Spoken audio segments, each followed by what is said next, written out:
upon the liver and the spleen. Aye. Good health. Cautionary tale of the perils of overconsumption of rich food and sweetmeats that do nothing but distend the belly and give the gout. Aye. And the sinful pursuits of the venal pleasures that tax the flesh and burden the spirit and give a woman an unfair grip upon a man. Not to mention the pox. There is no doubt that old Donald was an object lesson in debauchery. He should be put in exhibition, not planted in the earth. A cautionary tale for the weak-willed. And a wealth of information for the medical profession. Especially the students, both for their future profession and their current extramural activities. You don't think... I have heard of such a thing. There was a doctor now in Leeds who would pay handsomely for a freshly dug up corpse, which is, of course, a wicked thing. Oh yes, a very English thing. Mind you, of course, old Donald isn't buried. That is true. What is more, he's in debt to you to the sum of £4. And as he was a Christian. He was? Oh, yes.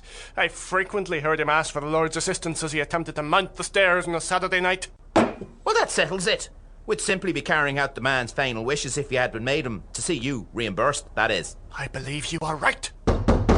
That'll be them for old Donald. Quick, let's get him out of that coffin. They'll notice it is light to the tune of one overweight, bedraggled sot. Then we must replace him with something else. What, though? Water. Sometimes you're so stupid you're hideous. Why? How are we going to carry all that water through the house without being seen? Good point.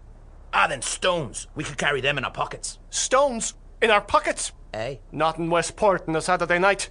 They'll all have taken up the best cobbles to throw at their neighbours later. Oh! No. We're missing the obvious. The obvious. The obvious. I've got it. Tree bark. Of course. Tree bark. Tree bark. Let me see. Now, where did I leave that 15 stone of tree bark? You left it nowhere. But I left it in the yard prior to taking it to the tannery where it fetches a fair price for the curing of leather. I could kiss you if you weren't like the sore on a dwarf's hump. Come on.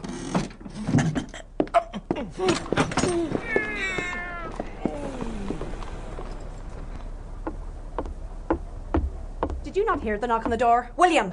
William Hare! Maggie, my love. Were you not aware of the cacophony? No. I was moving old Donald's coffin out into the stables with the help of Mr. Burke here. And a good afternoon to you, Mrs. Hare. Well, that's the authorities come to collect him now. Right. Aren't you going to fetch the coffin then? We have this vital business to attend to concerning the load in this sack. Oh, yes. It's fair burning a hole, which would be inconvenient at best. Well, get along with the two of you then.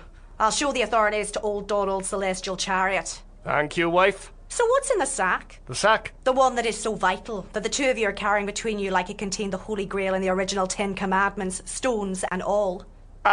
This sack? This is just tree bark. Tree bark? Yes, I've collected it for the tanning trade. It fetches a fair price. We'll get away with you. Right. The way you're behaving, you'd think you'd had a dead body in there.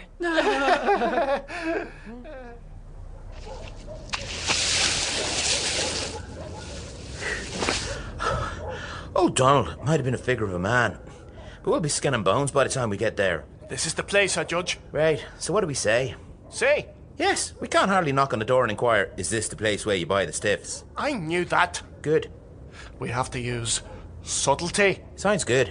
We have to find the house of one of those doctors. Right, and then? Then we knock and say, is this the place where they buy the stiffs? And what if he's a doctor of the Latin?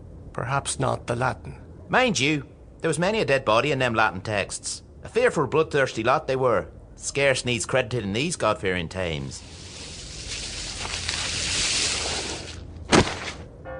Surgeon's Square. No, it couldn't be in a better place. Not unless it was dead bodies bought here square. No, we need one of those doctors that are cutting up the bodies to be learning about people's insides. Which I always thought was an unnatural thing to be doing. And why is that? Because I'm a great fan of the sweetbreads. Partial to a breakfast kidney, not to mention a fondness for liver. And how am I going to enjoy these delights knowing that the very same awful banquet exists within my own 36-year-old bodily butcher's shop? Just be grateful then that there are men who thrive on such learning. Next time you are taken by infirmity. If I could afford their prices, I could afford not to be ill in the first place. So, let us see.